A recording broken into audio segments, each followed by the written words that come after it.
सिर्फ क्योंकि इसे घर से भाग जाने का मामला माना गया, इसका मतलब नहीं कि हम इसे किसी और लापता व्यक्ति से अलग देखते हैं।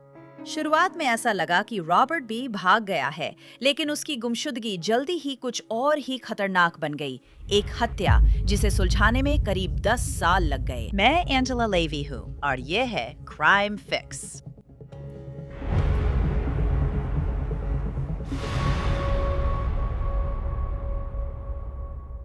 क्या आपने कभी रुककर सोचा है कि लोग आपके बारे में ऑनलाइन क्या-क्या पता लगा सकते हैं?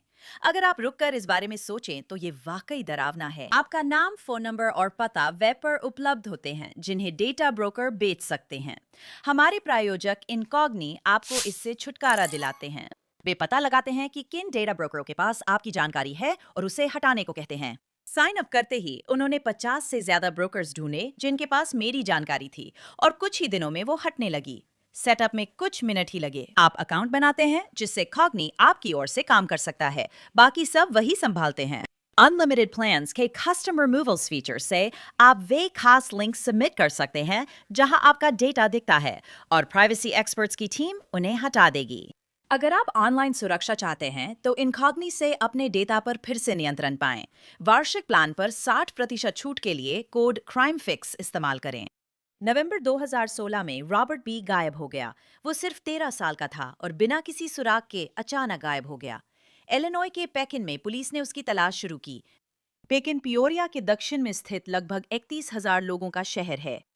शुरुआत में पुलिस को लगा कि रॉबर्ट खुद ही गया है, लेकिन कुछ गड़बड़ थी, इसलिए उन्होंने प्रेस कॉन्फ्रेंस की।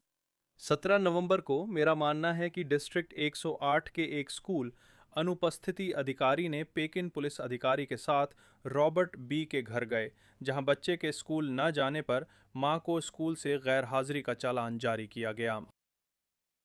जब अधिकारी की रॉबर्ट से बात हुई और उन्होंने उसे बताया कि उसे स्कूल जाना होगा, तो उसी समय रॉबर्ट घर से भाग गया। 18 नवंबर को रॉबर्ट स्कूल में नहीं था। स्कूल अनुपस्थिति मामलों के अधिकारी लौटे और पेकिन पुलिस के एक अधिकारी से उस घर जाकर मां को फिर से अनुपस्थिति का चालान देने को कहा, और उस समय मां ने रॉबर्ट को घर से भागा हुआ बताया। 18 नवंबर को हमने मां से मिली रॉबर्ट की तस्वीर फेसबुक, इंस्टाग्राम, ट्विटर पर पोस्ट की और निक्सल अलर्ट सिस्टम से भी जनता को सूचना दी। ये ठंड और उसकी चिकित्सा स्थिति के कारण था।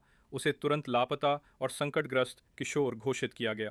आमतौर पर पुलिस लापता बच्चे के लिए एम्बर अलर्ट जारी करती है, लेकिन इस मामले में ऐसा नहीं हुआ, और आप शायद सोच रहे होंगे क्यों। पुलिस प्रमुख इसका कारण बताते हैं। मामला तुरंत पुलिस डिटेक्टिव डिवीजन को सौंपा गया और मां से रोजाना संपर्क किया गया।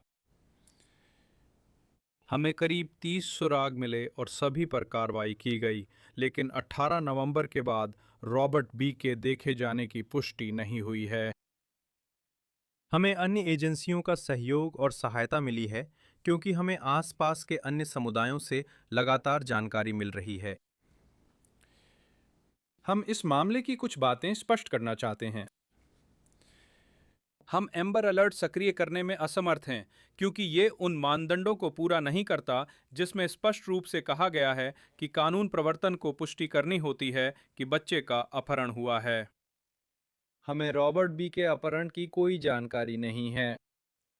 हालांकि हम इलिनॉय स्टेट पुलिस के संपर्क में हैं और लापता या संकटग्रस्त व्यक्ति संबंधी सूचना दर्ज करने की प्रक्रिया में हैं। ये सूचना विभिन्न समाचार माध्यमों के जरिए जानकारी प्रसारित करेगी। ये समाचार माध्यमों पर निर्भर है कि वे जानकारी प्रसारित करें या नहीं। मैं जनता और सभी को ये बताना चाहता हूं कि हम इस स्थिति को गंभीरता से लेते हैं और 13 वर्षीय रॉबर्ट बी को लेकर बहुत चिंतित हैं। हमारी पूरी जांच टीम इस मामले में लगी है। आपने पुलिस प्रमुख को कहते सुना कि रॉबर्ट की गुमशुदगी एम्बर अलर्ट के मानदंडों पर खरी नहीं उतरी, तो वे बस मीडिया से गुहार ही लगा सकते थे। सच में उनसे विनती कर सकते थे कि वे ये जानकारी प्रसारित करें कि वो लापता है। इस मामले में अजीब बात ये थी कि पुलिस सच में घर गई थी और रॉबर्ट को देखा था। वे उसे स्कूल ले जाने गए, वो दौड़ कर भाग गया और फिर कभी घर नहीं लौटा। पुलिस रॉबर्ट की मां के दोस्त कीथ ब्रैकेट से बात करना चाहती थी। एक हलफनामे में कहा गया कि उम्र के अंतर के बावजूद रॉबर्ट कभी-कभी स्कूल छोड़कर ब्रैकेट के घर समय बिताने चला जाता था और कभी-कभी वहां रात भी बिताता था। राज्य के वकील ने एक हलफनामे में लिखा कि 28 नवंबर 2016 को डिटेक्टिव कीन ने ब्रैकेट से टेलीफोन पर बात की थी। ब्रैकेट ने बताया कि उसने रॉबर्ट को आखिरी बार 15 या 16 नवंबर को देखा था।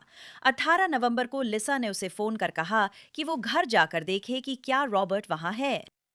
ब्रैकेट ने दरवाजा खोला और रॉबर्ट को पुकारा, पर कोई जवाब नहीं आया।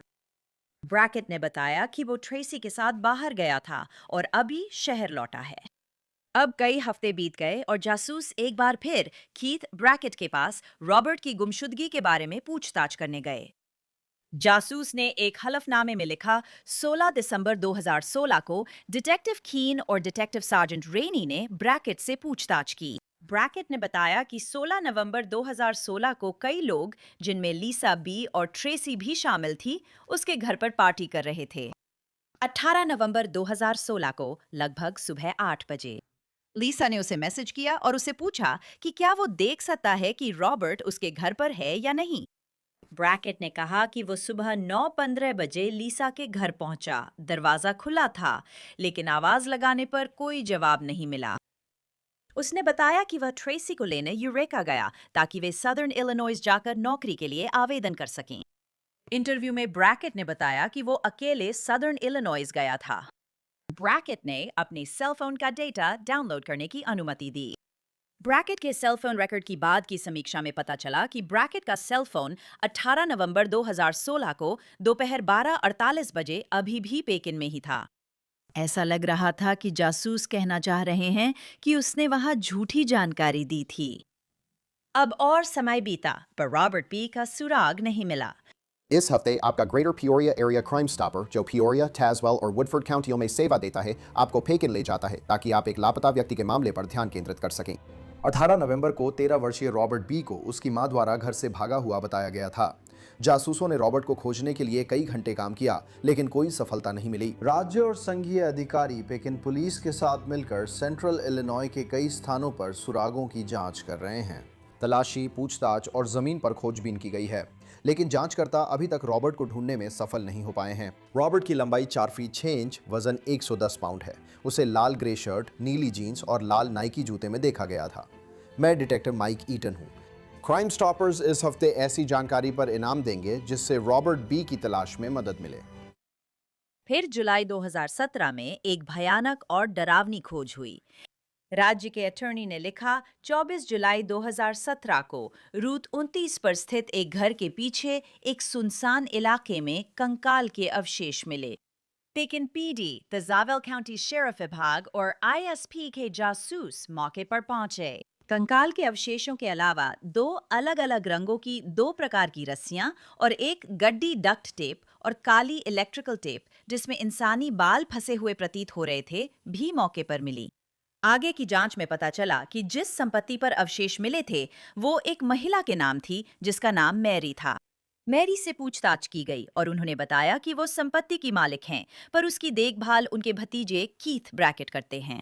मैरी ने बताया कि कीथ 2016 से उस संपत्ति की देखभाल कर रहे हैं और कीथ ने लगभग 2 हफ्ते पहले ही उस संपत्ति की घास काटी थी। मैरी ने बताया कि कीथ अभी पेकिन की कूपर स्ट्रीट पर उनके घर में रह रहे हैं।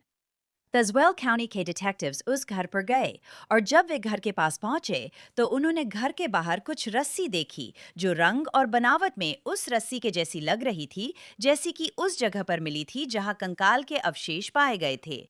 उस घर के लिए तलाशी का वारंट जारी हुआ। उस घर के गराज में जहां ब्रैकेट्स रहते थे, डिटेक्टिव्स को ऐसी रस्सियां मिलीं जो घटनास्थल पर मिली रस्सियों से मेल खाती थीं। साथ ही डक्ट टेप, काली इलेक्ट्रिकल टेप और कई तरह के बंधन उपकरण भी मिले जो आमतौर पर यौन क्रियाओं में इस्तेमाल किए जाते हैं। राज्य के वकील ने कहा कि पोस्टमार्टम से यह निर्धारित हुआ कि वे अवशेष रॉबर्ट बी के थे और संभवतः उनकी मृत्यु दम घुटने से हुई थी और उनकी मौत को हत्या करार दिया गया।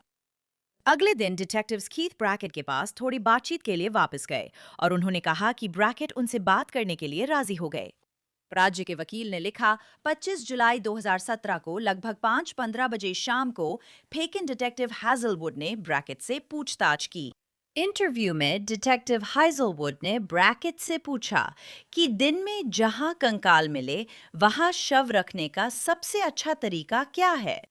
ब्रैकेट ने संपत्ति का नक्शा बनाया और बताया कि रॉबर्ट के कद काठी के व्यक्ति को रेलवे ट्रैक से ऊपर ले जा सकते हैं। उन्होंने कहा कि अगर शव रखा होता तो वह संपत्ति के गराज के पास गाड़ी पार्क कर देते, जो उस जगह के बहुत करीब था जहां अवशेष मिले थे, और किसी को शक नहीं होता क्योंकि उनकी गाड़ी वहीं रहती थी।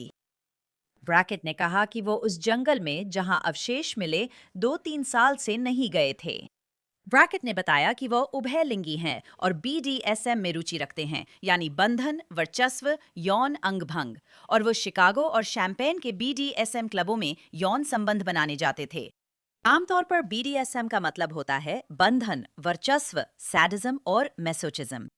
अक्सर इलेक्ट्रॉनिक सबूत अहम होते हैं। इस मामले में राज्य के वकील ने कहा है कि इसकी भी भूमिका होगी।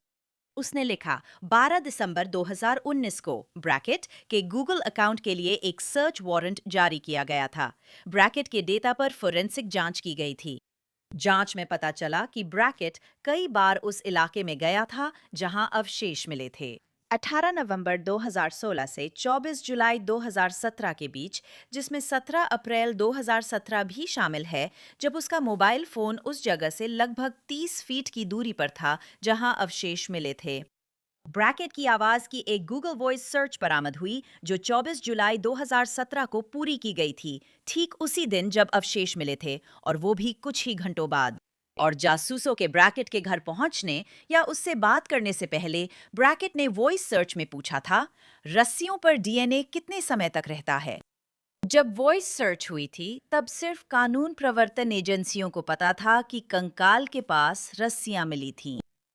ब्रैकेट ने 25 जुलाई 2017 की सुबह के शुरुआती घंटों में भी एक वॉइस सर्च की थी, जिसमें उसने पूछा था, अगर आप हत्या के संदिग्ध हैं तो क्या करें।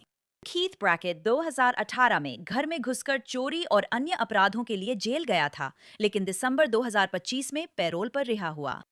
ब्रैकेट के रिहा होने के 2 दिन बाद उसने फेसबुक पर ये फोटो पोस्ट की। इस साल 1 फरवरी को कीथ ने फेसबुक पर लिखा, मैं प्रोफेशनल मोड में इस नई क्रिएटिव जर्नी को लेकर उत्साहित हूँ। मुझे जानने के लिए प्रोफाइल देखें और जुड़े रहने के लिए फॉलो करें #professionalmode। 13 मार्च को ब्रैकेट ने फेसबुक पर लिखा, मैं ट्रांसजेंडर महिला हूँ, मदद चाहती हूँ ताकि कपड़े, निजी स्वच्छता का सामान और साफ सफाई का सामान मिल सकें।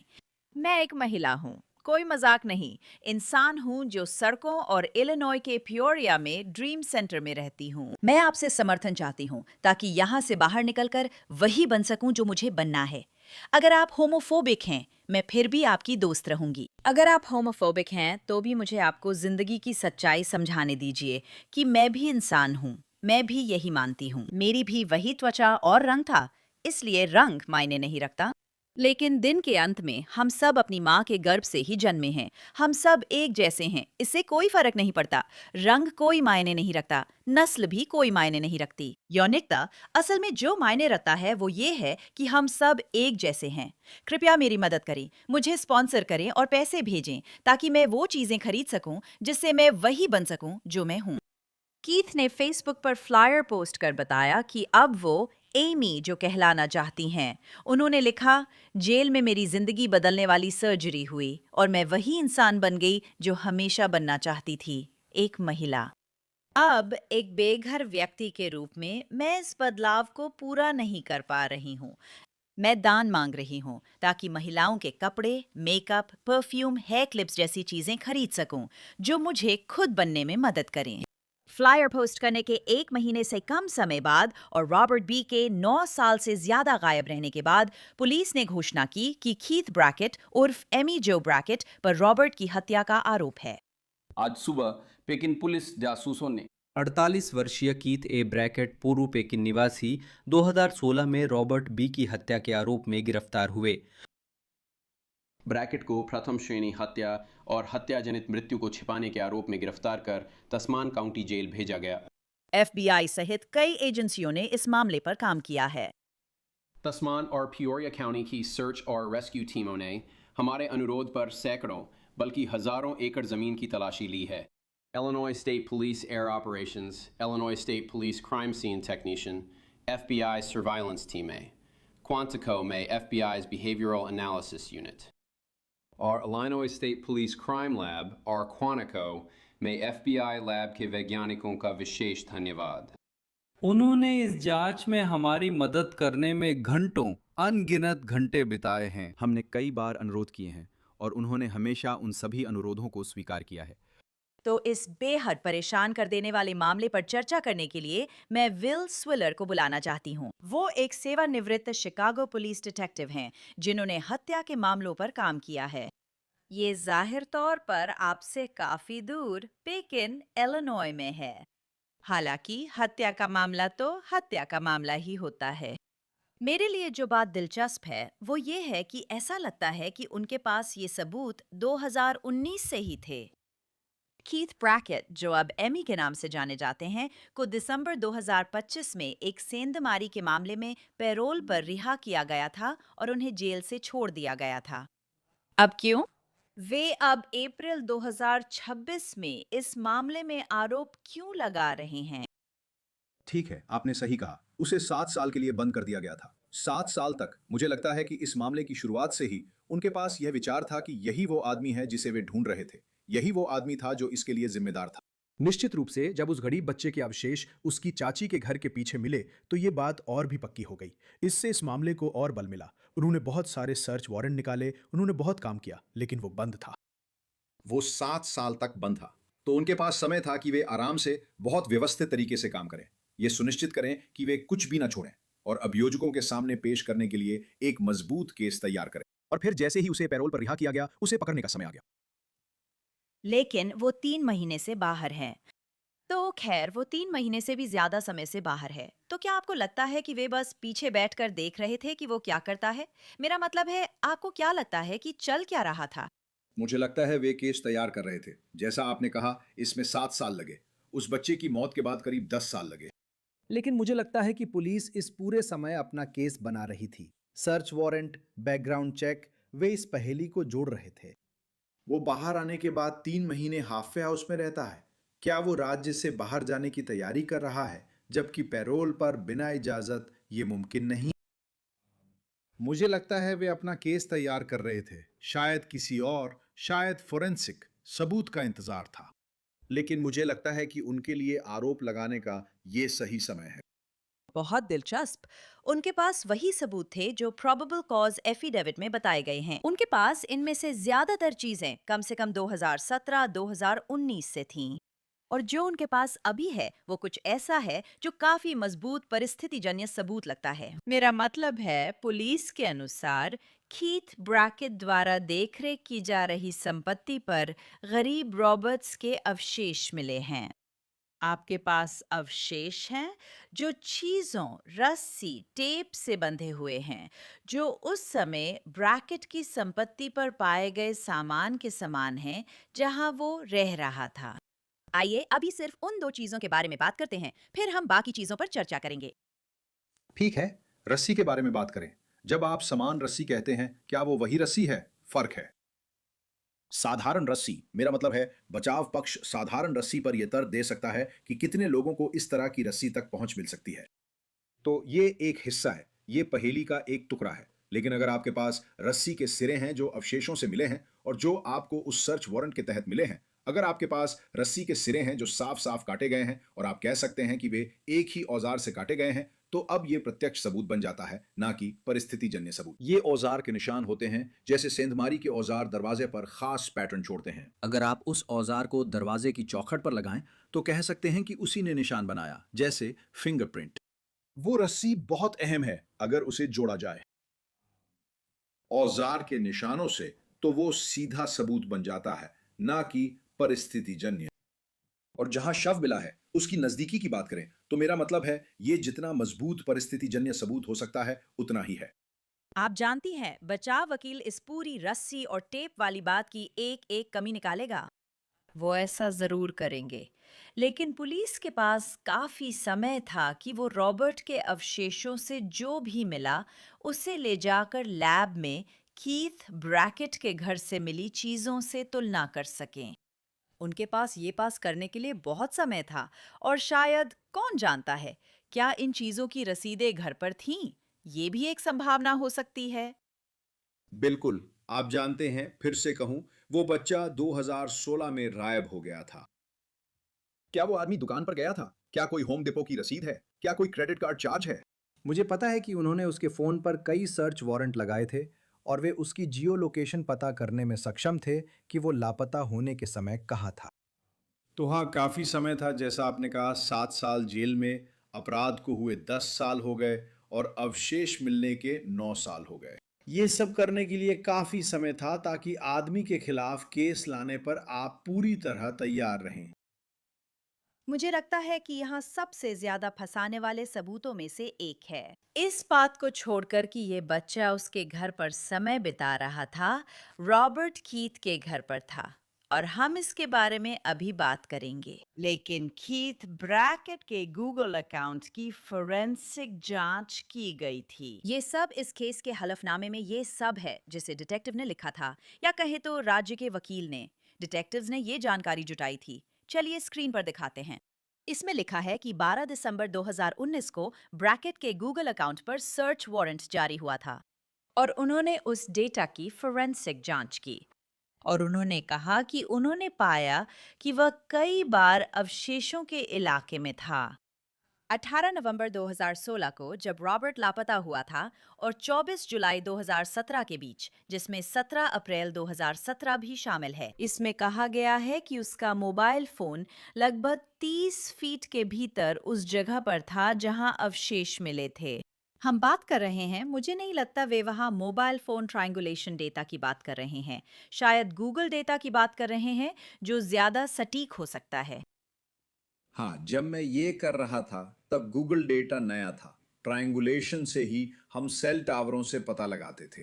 और फिर जब आपके पास वो सेल टावर डेटा आ गया, अगर आप किसी को एक्टिवली ढूंढ रहे थे तो आपके पास ट्रिगर फिश डिवाइस होता था जिसे आप पास जाते हुए पिंग कर सकते थे। आप पिंग कर सकते थे और इतनी सटीकता से पता लगा सकते थे। लेकिन ये गूगल डेटा ट्रायंगुलेशन से कहीं ज्यादा सटीक है और ये जितना फंसाने वाला हो सकता है उतना ही है। हाँ, और इसमें एक और लेयर है, गूगल डेटा की एक और लेयर है, और वो है वो वॉइस सर्च जो उनका दावा है कि कीथ ब्रैकेट ने की थी। उन्होंने कहा कि कीथ ब्रैकेट के डेटा से एक वॉइस सर्च रिकवर की गई थी और वो 24 जुलाई 2017 को थी, उसी दिन जब रॉबर्ट के अवशेष मिले थे। उन्होंने कहा कि ये डिटेक्टिव्स कीथ ब्रैकेट के घर जाने से पहले की थी और उन्होंने सर्च किया था। रस्सी पर डीएनए कितने समय तक रहता है? सिर्फ कानून प्रवर्तन को पता था कि कंकाल के अवशेषों की जगह रस्सियां मिली थीं जब वॉइस सर्च हुई थी। अगले दिन उन्होंने सर्च की। अगर आप हत्या के संदिग्ध हैं तो आपको क्या करना चाहिए? मेरा मतलब है, ये सारी बातें बहुत ही फंसाने वाली हैं। रस्सी वाली बात संदिग्ध है क्योंकि अगर ये सार्वजनिक नहीं थी तो कानून प्रवर्तन ने इसे छुपाया होगा जिससे ये सिर्फ हत्यारे को पता हो। बिल्कुल, आपको बहुत सावधान रहना पड़ता है कि आप क्या जानकारी बाहर देते हैं। आप बिल्कुल सही कह रहे हैं। जब आप इंटरव्यू रूम में होते हैं, जब आप किसी संदिग्ध से बात कर रहे होते हैं, तो आप उन्हें कोई भी जानकारी नहीं देना चाहते। आप चाहते हैं कि वे आपको जानकारी दें, खासकर अगर वो कुछ ऐसा है जैसा आपने कहा, रस्सी। अगर किसी को रस्सी के बारे में नहीं पता था और वो आपको रस्सी के बारे में बताता है, तो आपका केस और भी मजबूत हो जाता है। इस पहेली में शुरुआत में सारी पहेलियां टेबल पर बिखरी होती हैं और अब आप उन्हें जोड़ना शुरू करते हैं ताकि सारे टुकड़े एक साथ आ जाएं। और इसी तरह उन्होंने इस केस में किया। वो सोच रहा है कि आप क्या करते हैं। आरोप है कि उसने सर्च किया। अगर आप मर्डर के संदिग्ध हैं तो क्या करेंगे? और इसलिए आप जानते हैं, मुझे यकीन है कि उसे इसके लिए गूगल पर रिजल्ट्स मिले होंगे और गूगल के रिजल्ट्स ने शायद यही कहा होगा कि पुलिस से बात मत करो, बिल्कुल एक वकील लो। ऐसी ही बातें। बिल्कुल, जैसा हमने कहा, ये केस का हिस्सा है। उनके पास ये करने का समय था और उन्होंने इसे अच्छे से तैयार किया। सबसे जरूरी बात, मुझे फर्क नहीं पड़ता हालात कैसे हैं, 13 साल के बच्चे को 40 साल के इंसान से दोस्ती नहीं करनी चाहिए। शुरुआत से ही वहां एक समस्या है और ये बात मुझे बहुत परेशान कर देती है और पुलिस के लिए भी ये एक बड़ा अलार्म है। और मुझे खुशी है कि आप ये बात उठा रही हैं। मेरा मतलब है, यहाँ कुछ बहुत बड़ी चिंताएं हैं, क्योंकि इस दस्तावेज की शुरुआत में ही बताया गया है कि रॉबर्ट स्कूल बंक कर रहा था और वो ऐसा करता भी था। उसकी माँ बोली, कभी-कभी वो मेरे दोस्त कीथ के घर जाकर रात भी बिताता था। ये सामान्य बातें नहीं हैं और मुझे लगता है कि जो माता-पिता ये देख रहे हैं, या भले ही आप अभी माता-पिता नहीं हैं, लेकिन एक दिन आप माता-पिता बनेंगे। ध्यान रखें कि अगर आपका किशोर या कोई बच्चा बहुत बड़े लोगों या बीसों की उम्र के लोगों के साथ घूमता है, तो ये सामान्य नहीं है। आइए इस बारे में बात करते हैं विल। ये एक बहुत बड़ा खतरे का संकेत है और माता-पिता और यहाँ तक कि मेरा मतलब है हर कोई यहाँ से एक सबक ले सकता है। ये सामान्य व्यवहार नहीं है। नहीं, ये सामान्य व्यवहार नहीं है और आपको एक माता-पिता के रूप में समझना होगा। मैं भी एक पिता हूं और अब मेरे बच्चे बड़े हो गए हैं, लेकिन आप अपने बच्चों को जो चीजें दिखाते हैं या खुद को जिन चीजों के संपर्क में लाते हैं, आप अपने बच्चों को भी उन्हीं चीजों के संपर्क में ला रहे हैं। और इसमें ज़रूर आप जानते हैं, इसमें ज़रूर और भी कुछ होना चाहिए और मैं नहीं चाहता, मुझे माँ के बैकग्राउंड या परिवार के बैकग्राउंड के बारे में ज़्यादा जानकारी नहीं है। लेकिन वहाँ ज़रूर कुछ और चल रहा है, जहाँ आपको पता है कि आपका बच्चा 13 साल की उम्र में एक बड़े आदमी के घर रात बिता रहा है और स्कूल छोड़कर उसके घर जा रहा है। वहाँ ज़रूर कुछ और चल रहा है। ऐसा लगता है कि माँ कीथ ब्रैकेट्स के साथ पार्टी कर रही थी। मुझे नहीं पता कि वहाँ बहुत ज्यादा नशा हो रहा था या कुछ ऐसा ही था। ऐसा लगता है कि ये मुमकिन है, लेकिन वो उस औरत ट्रेसी को डेट कर रहा था और वे सब मिलकर पार्टी कर रहे थे। हलफनामे में इसे ऐसे ही बताया गया है। जिस चीज के संपर्क में आप खुद को लाते हैं, उसी के संपर्क में आप अपने बच्चों को भी लाते हैं। बिल्कुल सही। और 13 साल के बच्चों को अपने माता-पिता के साथ घर पर रहना चाहिए, ना कि बड़ों के साथ पार्टी करते हुए। नहीं, दूसरे 13 साल के बच्चों के साथ समय बिताना चाहिए। बिल्कुल सही। ये वाकई में एक भयानक रूप से दुखद मामला है और आप जानती हैं, मुझे इस बारे में जो बात सबसे ज्यादा दुखी करती है वो ये है कि रॉबर्ट, जब पुलिस वाले उसकी माँ को स्कूल से गैर हाजिरी का चालान देने और उसे स्कूल ले जाने के लिए घर आए तो वो भाग गया। और वो, मेरा मतलब है, ये बहुत ही दुखद है। और फिर वो चला गया और फिर कभी कोई उसे देख नहीं पाया। और मैं मान रही हूँ कि पुलिस को लगता है कि वो कीथ ब्रैकेट के घर गया था और फिर कभी नहीं देखा गया। यानी इस केस में यही से बात जुड़ती हुई नजर आती है। तो विल, हम बस वही पढ़ रहे हैं जो उनके पास प्रथम दृष्टया आधार के लिए देने को है। क्या आपको लगता है कि उनके पास और बातें हैं जो हमें नहीं पता? हाँ, मुझे लगता है कि अभियोजक एक बहुत अच्छा मामला पेश करने वाला है। हमने जिन सभी चीजों के बारे में बात की, जिन सभी फोरेंसिक चीजों के बारे में बात की, संभावित कब्र के निशान, ये सब सामने आने वाला है। प्रथम दृष्टया आधार के लिए इसकी जरूरत नहीं होती, लेकिन जब इसे उचित संदेह से परे साबित करने का समय आएगा, तो यकीन मानिए ये सब कुछ वहां होगा। और हमें नहीं पता कि कीथ ब्रैकेट ने और कोई बयान दिया है या नहीं। हमें बस वही पता है जो उन्होंने हलफनामे में लिखा है। सही। सही है। खैर, ये वाकई बहुत भयानक मामला है। ये बेचारी बच्ची 10 साल पहले, लगभग 10 साल पहले गायब हो गई थी और उसे अब भी यहाँ होना चाहिए था। ये सच में बहुत दुखद और भयानक है। विल स्विलर, हमेशा आपकी विशेषज्ञता और समय के लिए धन्यवाद। बिल्कुल, आपका स्वागत है। अब कीथ ब्रैकेट का नाम अभी भी कानूनी रूप से कीथ ब्रैकेट ही है। कानूनी रूप से बदलाव नहीं हुआ है, लेकिन जैसा आपने सुना, कीथ अब एमी के रूप में ट्रांजिशन कर रहे हैं और वे एमी जो कहलाना पसंद करते हैं, कोर्ट में भी यही कहा। कीथ ब्रैकेट, जिन्हें अब एमी जो कहा जाता है, टास्वेल काउंटी जेल में हैं। हम इस केस की जानकारी देते रहेंगे। क्राइम फिक्स का ये एपिसोड यही खत्म होता है। मैं एंजेला लेवी, धन्यवाद। अगली बार फिर मिलेंगे।